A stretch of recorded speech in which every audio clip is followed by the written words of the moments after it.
Hello guys, welcome to my YouTube channel एजेम pharmacy. तो हम बीटा लैक्टम एंटीबायोटिक्स के पेनिसिलिन और सेफ्लोस्पोरिन्स को देख चुके हैं। ठीक है, अब बात करेंगे बीटा लैक्टिमेज इनहिबिटर्स और मोनोबैक्टम्स के बारे में। एक स्मॉल सा टॉपिक है जो एक मतलब एग्ज़ामिनेशन के अंदर उतना ही इम्पोर्टेंट रखता है ये भी। हाँ, लेकिन कॉम्पिटिटिव एग्ज़ाम के अंदर इसका थोड़ा बहुत पूछा जाता है, इससे क्वेश्चन आते हैं। अगर हम थ्योरी एग्ज़ाम की बात करें तो कम ही आते हैं, फिर भी आपको नॉलेज पर्पज़ के लिए इसको याद रखना है। चलिए स्टार्ट करते हैं इसको। सबसे पहले बीटा लैक्टिमेज इनहिबिटर्स होते क्या है। देखिए, beta lactamase inhibitors are drugs that are co administered with beta lactam antibiotics to prevent anti microbial resistance by inhibiting serine beta lactamase. Simple आप याद रखिए, एंटीबायोटिक्स का रोल बीटा लैक्टम रिंग से होता है। ठीक है, बीटा लैक्टम रिंग हो तो एंटीबायोटिक्स का रोल होगा। मतलब ये बीटा लैक्टम क्लासिफिकेशन के अंदर अगर ये रिंग हो, मतलब इसको आप क्या कहते हो, बीटा लैक्टम ही ना, बीटा लैक्टम रिंग ही ना है। वो रहता है ना एक जो जहाँ पर एक एन अटैच हुआ रहता है। ठीक है, इसको बीटा लैक्टम रिंग कहते हैं। ये बीटा लैक्टम रिंग अगर होगा तभी तो एक्टिविटी होगा, नहीं तो नहीं होगा।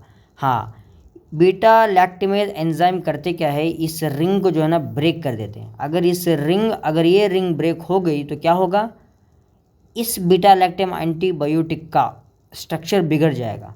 स्ट्रक्चर बिगड़ गया तो समझो एक्टिविटी भी बिगड़ गई, एक्टिविटी भी घट गई। हाँ, तभी क्या करते हैं ये बीटा लैक्टम इनहिबिटर्स, मतलब ये ड्रग्स क्या करते हैं, ये क्लीवेज होने को बचाते हैं। ठीक है, इस बीटा लैक्टम रिंग को क्लीवेज होने से बचाते हैं ये बीटा लैक्टमेज इनहिबिटर्स।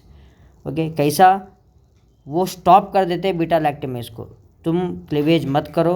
अगर क्लीवेज नहीं होगा तो एक्टिविटी बरकरार रहेगी, एक्टिविटी अच्छी रहेगी एंटीबायोटिक की। इसलिए इस बीटा लैक्टमेज इनहिबिटर्स का रोल वेरी इंपॉर्टेंट है। और अक्सर तौर पर ये बीटा लैक्टमेज इनहिबिटर्स जो है ना एंटीबायोटिक्स के साथ देते हैं। लेकिन for example amoxicillin, okay, amoxicillin with clavulanic acid, देखिए amoxicillin with clavulanic acid, then ampicillin with clavulanic acid. ये क्लेवेनिक एसिड जो आपको दिख रहा है ना, हाँ, ये क्लेवेनिक एसिड एक अपने आप में ही एक बीटा लैक्टमेज इनहिबिटर्स है।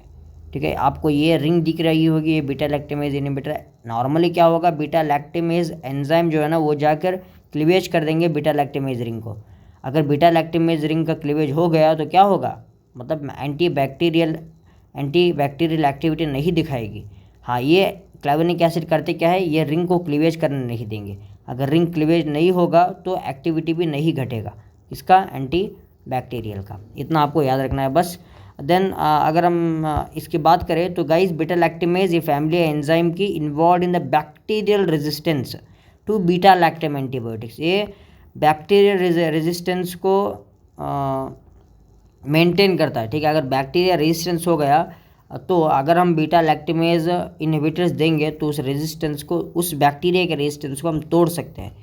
ये है हमारे some examples, classifications like clavulanic acid हो गया, देन हमारा साल्बैक्टम हो गया, देन टैजोबैक्टम हो गया, देन एवीबैक्टम हो गया, देन डुल्ड्रोबैक्टम।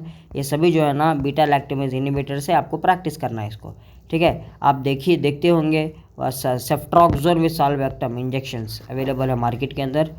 ये सभी जो है ना बीटा लैक्टमेज इनहिबिटर्स है। अभी बीटा लैक्टमेज इनहिबिटर्स का हम मैकेनिज्म ऑफ एक्शन के देखें, बहुत सिंपल मैकेनिज्म है।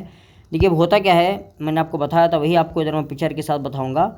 बीटा लैक्टमेज इनहिबिटर्स क्या करते हैं गाइस, ये जो है ना एंजाइम को, बीटा लैक्टमेज एंजाइम को जाकर बाइंड कर देते हैं। अगर बीटा लैक्टमेज एंजाइम पर बाइंड हो गया ये बीटा लैक्टमेज इनहिबिटर्स का, तभी जो है ना ये बीटा लैक्टमेज इस बीटा लैक्टम रिंग को जो है ना डिस्टर्ब नहीं करेंगे। जैसे कि आप इधर देख रहे होंगे, बीटा लैक्टमेज ये एंजाइम है, मतलब ये विदाउट इनहिबिटर्स है। बीटा लैक्टमेज का काम क्या है, वो जाके रिंग को क्लीवेज करते हैं। ओके, बीटा लैक्टम एंटीबायोटिक्स के रिंग को क्लीवेज करते हैं। अगर रिंग क्लीवेज हो गई तो एंटीबायोटिक की प्रॉपर्टी भी डिक्रीज हो जाएगी।